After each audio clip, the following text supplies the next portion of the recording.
Hai semua, kembali lagi bersama saya Sherly.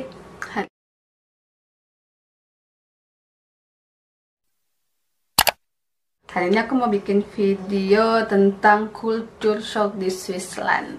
Pasti kalian penasaran kan? Pertama kali aku nyampe sini itu yang bikin aku shock, yaitu buat say hello di sini. Pas dulu aku di Jepang, kita kayak kasih salam cuman berhadapan seperti ini, terus badannya menunduk. Kemudian kalau di negara kita pasti kita bersalaman seperti ini.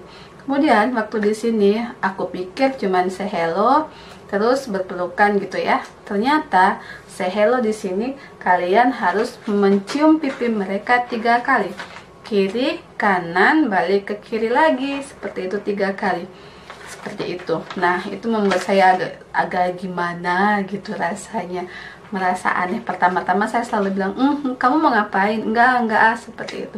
Akhirnya Miswa ngejelasin semuanya.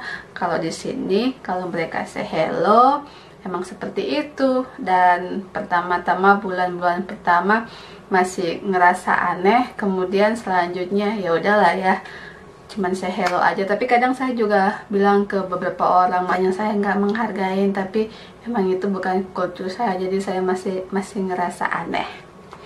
Kemudian yang kedua yaitu toko-toko, mall-mall, restoran juga supermarket itu kalau hari Minggu tutup semuanya tutup, nggak ada yang buka. Jadi kalau kalian mau bikin party hari Minggu, nah hari Sabtu itu kalian harus belanja.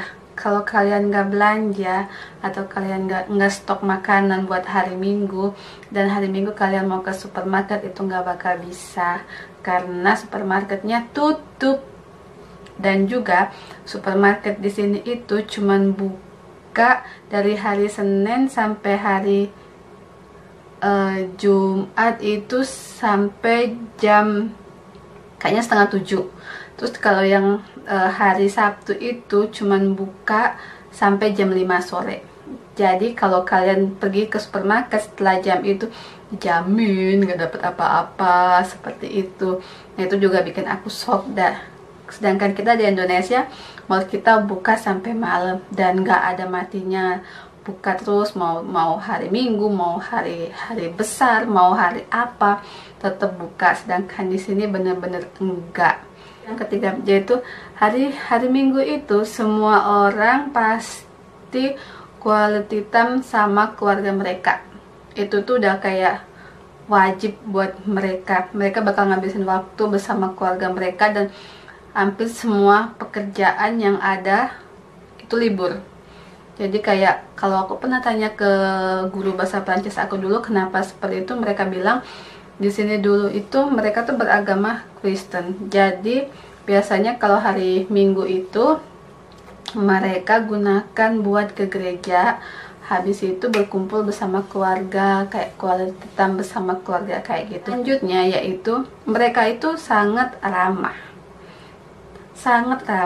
sekali, tapi susah untuk menjalin gimana ya, menjalin hubungan sama mereka. Kayak bikin persahabatan itu susah, masuk ke dalam hubungan mereka itu susah. Mereka itu kayaknya emang ramah, tapi susah buat dimasukin ke dalam. Kayak kita kalau mau bikin temenan sama mereka tuh agak susah, dan gimana ya, mereka tuh kalau ngomong cuma sekata, 2 kata, kalau nggak ditanya ya nggak ngomong, seperti itu. Tapi kalau emang mereka udah kenal sama kamu dan mereka udah care sama kamu, baru enak seperti itu. Tapi kalau untuk memulai pertamanya itu susah sekali. Selanjutnya mereka itu sangat mudah untuk tersenyum. Walaupun mereka tidak kenal sama kalian dan mereka cuma ketemu kalian di jalan, mereka bakal memberikan senyum terindah yang mereka punya. Tapi mereka nggak bakal berkata apa-apa, cuma tersenyum doang, kayak cuma say hello. Selanjutnya yaitu di sini pejalan kaki pejalan kaki itu sangat diutamain, udah kayak bos, udah kayak raja, nggak kayak di tempat kita. Kalau mau nyebrang itu gila rasa takutnya, apalagi kalau nggak ada zebra crossnya gitu kan. Mau nyebrang ini gila, ampun takutnya, karena kayaknya mobil-mobil di tempat kita, motor-motor tuh kadang juga nggak peduli kayak gitu. Kalau di sini walaupun kita nggak jalan di zebra cross, walaupun di sini nggak ada zebra crossnya, tapi kalau mereka lihat kita mau nyebrang, dijamin mereka semua bakal berhenti dan ngebiarin kita lewat terlebih dahulu. Itu sangat prioritas buat mereka. Yaitu kalau kita mau bikin janji sama mereka, kalau kita mau ngajakin mereka keluar, itu harus bikin janji sama mereka. Jadi kita nggak bisa kayak di Indonesia gitu kan, habis kerja atau tiba-tiba bosan SMS, keluar yuk, jalan yuk, ngopi yuk, kemana yuk gitu, enak langsung pergi aja.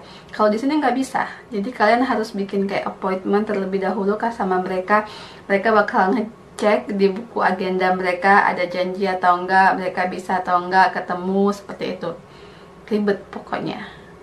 Jujur kalau saya sih masih suka kayak di negara kita seperti itu kan, jadi nggak perlu ribet-ribet pakai appointment, harus nunggu lama sampai mereka ngejawab. Kalau mau pergi ya udah pergi aja, jalan gitu ya, nggak usah ribet. Kalau di sini nggak bisa seperti itu, apalagi kalau hari Minggu itu paling susah buat ngajakin mereka untuk ketemu, karena seperti yang saya bilang tadi, biasanya hari Minggu mereka gunakan untuk quality time bersama keluarga mereka. Kemudian di sini air putih itu nggak usah beli.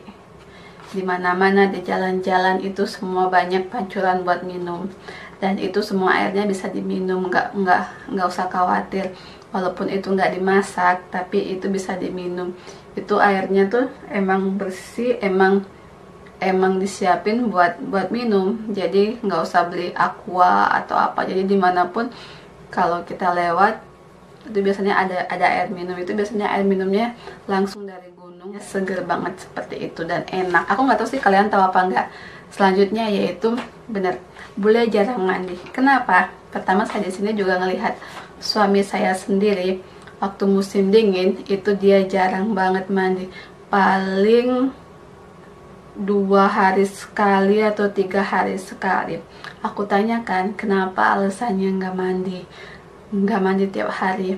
Dia bilang pertama, kalau mandi tiap hari kulitnya bakal kering, dan dia bilang juga kan nggak keringetan, nggak panas, dan nggak kotor badannya. Kenapa harus mandi tiap hari? Seperti itu. Pertama-tama sih saya juga ngerasa, kok nggak mandi sih, jorok kayak gitu kan. Tapi lama-kelamaan saya ikut-ikutan. Jadi kalau musim dingin itu kadang saya mandinya cuma 2 hari sekali atau 3 hari sekali, tergantung. Tapi kalau daleman saya tetap ganti tiap hari. Misua saya juga seperti itu, diganti. Tapi kalau cuma buat mandinya itu yang agak berhari-hari seperti itu. Ini adalah yang paling membuat saya kaget ketika saya pindah ke Switzerland. Karena dulu saya pikir semua orang yang ada di sini itu, pokoknya orang-orang yang kulitnya putih itu, yang namanya bule-bule itu, bisa berbahasa Inggris.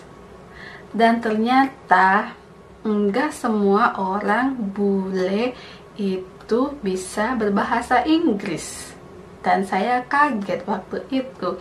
Saya bilang ke suami saya, kok mereka nggak bisa bahasa Inggris sih?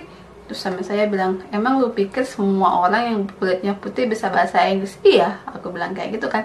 Dan ternyata enggak. Jadi kalian jangan berpikir kalau semua orang kulit putih bisa berbahasa Inggris.